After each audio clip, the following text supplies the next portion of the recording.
بسم اللہ الرحمن الرحیم۔ بیوی کو بہن کہنے کی مختلف صورتیں۔ نمبر 1، بیوی کو بہن کہنا مکروہ اور ممنوع ہے۔ حدیث شریف سے اس کی ممانعت اور کراہت ثابت ہے۔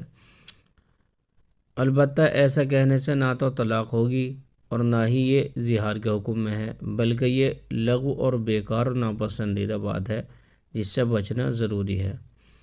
دوسری بات، مذکورہ مسئلے سے یہ بات معلوم ہو گئی کہ اگر کسی شخص نے یہ کہا کہ اگر میں نے فلاں کام کیا تو میری بیوی میری بہن ہوگی، تو یہ الفاظ بھی طلاق اور زہار کے نہیں ہیں، اس لیے وہ کام کرنے کی صورت میں طلاق یا زہار میں سے کچھ بھی واقع نہیں ہوگا۔ یعنی اگر اس کی شرط پوری ہو گئی تو نہ بیوی کو طلاق پڑے گی نہ زہار ہوگا۔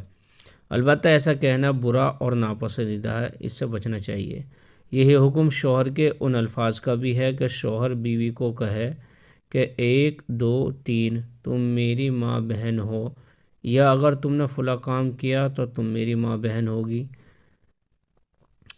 بیوی کو بہن کہنا یا یہ کہنا کہ اگر میں نے فلاں کام کیا تو میری بیوی میری بہن ہوگی، تو اس جیسے الفاظ سے طلاق اس لیے واقع نہیں ہوتی کہ یہ الفاظ نہ تو صریح طلاق کے الفاظ ہیں اور نہ ہی یہ کنایہ ہیں طلاق کے، یعنی نہ تو اشارتاً طلاق کے لیے استعمال کی جاتے ہیں اور الفاظ نہ ہی صریح طور پر استعمال کی جاتے ہیں۔ اس لیے ان الفاظ سے طلاق کی نیت کرنے سے بھی طلاق واقع نہیں ہوتی، اور یہ زہار کے الفاظ بھی نہیں ہیں کیونکہ اس میں حرف تشبیہ موجود نہیں۔